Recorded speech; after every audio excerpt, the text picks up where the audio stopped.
Hello दोस्तों, स्वागत है आपको आज हमारे नए सेशन में। मैं हूं धीरज कुमार। मैं आप लोगों को आज फिजिक्स का लाइट चैप्टर का फॉर्मूला लेकर के आया हूं, जो बोर्ड के बच्चों के लिए बहुत हेल्पफुल होगा। आइए इसको ध्यान से समझिए दोस्तों। क्या है आज लाइट? आप जानते हैं कि लाइट से संबंधित बोर्ड में बहुत सारा सवाल पूछा जाता है और बहुत इंपॉर्टेंट चैप्टर लाइट है भी बोर्ड के एग्जाम के लिए। इसमें दिए हुए हैं कि F बराबर, पहला फॉर्मूला जो दिए हुए हैं दोस्तों, F बराबर R/2, F बराबर R/2, या इसी से निकाल सकते हैं कि R equal to 2 into F, R बराबर 2 गुने F। आप कैलकुलेशन कर करके तीछा तीछी उससे भी निकाल सकते हैं, जिसमें F जो है, ये फॉर्मूला में F और R आ रहा है, तो मालूम होना चाहिए कि F क्या होता है, R क्या होता है। तो F बराबर फॉर्मूला होता है R/2 दोस्तों, जहां F होता है दर्पण का फोकस दूरी। छोटी वाली जो F होता है दोस्तों, वो दर्पण की फोकस दूरी होती है। छोटी वाली F दर्पण की या दर्पण का फोकस दूरी होती है। और R बराबर जो होता है, जो कैपिटल R होता है, वो वक्ता त्रिज्या कहलाता है दोस्तों। ये वक्ता त्रिज्या कहलाता है। ध्यान से समझिएगा। F बराबर R/2, जहां F जो है वो दर्पण का फोकस दूरी कहलाता है, छोटी वाली F, और बड़ी वाली जो R है वो वक्ता त्रिज्या कहलाता है। नेक्स्ट है दर्पण का सूत्र, बहुत ज्यादा इंपॉर्टेंट है। दर्पण का सूत्र 1/v प्लस 1/u बराबर 1/f। इससे न्यूमेरिकल क्वेश्चन रहता ही रहता है। दर्पण का सूत्र है 1/v प्लस 1/u बराबर 1/f। F पहले ही हम बता चुके हैं दोस्तों कि दर्पण का फोकस दूरी होती है। अब आ गई कि ये V क्या है, ये U क्या है। तो V जो होता है वो प्रतिबिंब की दूरी होती है, और U जो होता है वो वस्तु की दूरी होती है। दर्पण का सूत्र होता है 1/v प्लस 1/u बराबर 1/f, जिसमें U जो है वो वस्तु दूरी कहलाती है और V जो है वो प्रतिबिंब दूरी कहलाती है दोस्तों। नेक्स्ट है आवर्धन। आवर्धन को सूचित करते हैं M से।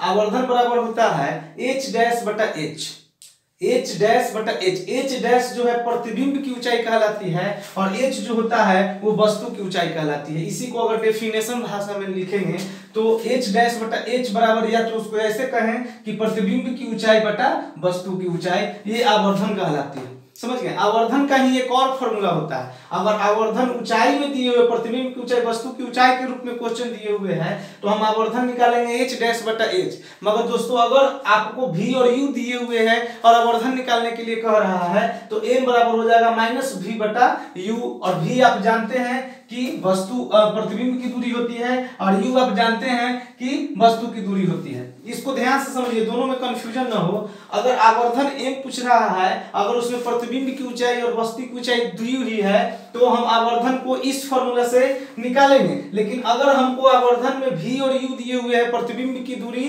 और वस्तु की दूरी दिए हुए हैं, तो आवर्धन बराबर हो जाएगा -v बटा U। और इसमें सबसे इंपॉर्टेंट एक है चिन्ह परिपाटी। दर्पण सूत्र में या प्रकाश में जो चिन्ह परिपाटी पढ़ना है, वो ध्यान से समझेंगे कि चिन्ह परिपाटी होता क्या है। क्यों? क्योंकि V प्लस में होगा या माइनस में होगा, धनात्मक होगा या ऋणात्मक होगा, U धनात्मक होगा या ऋणात्मक होगा, F धनात्मक होगा या ऋणात्मक होगा। उत्तल दर्पण में क्या होगा, अवतल दर्पण में क्या होगा, ये समझिए चिन्ह परिपाटी क्या होता है। सबसे पहले हम इस तरह का आपको भुज और कोटि के रूप में किरण को काटेंगे, और काटने के बाद ये हो जाता है x डैश, ये होता है y डैश, ये x डैश है, ये x हो जाएगा, ये y हो जाएगा, ये y डैश हो जाएगा दोस्तों। अब समझिएगा, अगर हम ध्रुव, ये बीच का जो होता है, सबसे जहां कटिंग बिंदु होती है वो P कहलाती है, जिसको हम लोग ध्रुव कहते हैं दोस्तों। अब ध्रुव से दाईं ओर अगर जाएंगे, ध्रुव से हम अपने दाईं ओर जाएंगे तो पूरा मान धनात्मक हो जाएगा, पूरा मान धनात्मक हो जाएगा। लेकिन अगर ध्रुव के हम लोग बाईं ओर जाएंगे तो पूरा मान ऋणात्मक हो जाएगा, जिसको नेगेटिव बोलते हैं। दूसरा में अगर हम यहां से ऊपर की ओर जाएंगे, अप में जाएंगे तो पॉजिटिव हो जाएगा, और डाउन में जाएंगे तो नेगेटिव हो जाएगा। फिर से समझिए, अगर हम ध्रुव के दाईं ओर जाएंगे तो धनात्मक होगा, और बाईं ओर जाएंगे तो ऋणात्मक होगा।